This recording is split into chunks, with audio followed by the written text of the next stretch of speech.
தமிழகத்தில் கடந்த 40 மாதங்களில் 1666 புதிய நியாய விலைக் கடைகள் திறக்கப்பட்டுள்ளதாக அரசு தெரிவித்துள்ளது.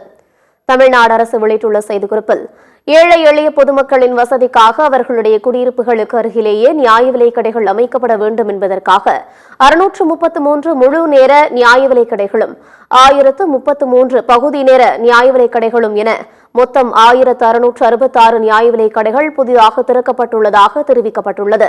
நியாய விலைக் கடைகளின் உட்புற மற்றும் வெளிப்புற சூழலை மேம்படுத்துவதற்கான பணிகள் 2778 நியாய விலைக் கடைகள் மேம்படுத்தப்பட்டுள்ளதாகவும் தெரிவிக்கப்பட்டுள்ளது.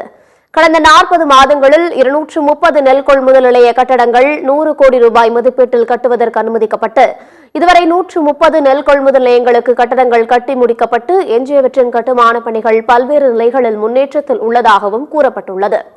புதுடெல்லியில் உள்ள தேசிய கிடங்கு மேம்பாட்டு ஒழுங்குமுறை ஆணையத்தின் கீழ் அதிக எண்ணிக்கையிலான சேமிப்பு கிடங்குகளை பதிவு செய்வதற்காக தமிழ்நாடு சேமிப்பு கிடங்கு நிறுவனத்திற்கு மத்திய அரசு முதல் பரிசு வழங்கி பாராட்டியுள்ளதாகவும் தமிழ்நாடு அரசு வெளியிட்டுள்ள செய்திக்குறிப்பில் தெரிவிக்கப்பட்டுள்ளது.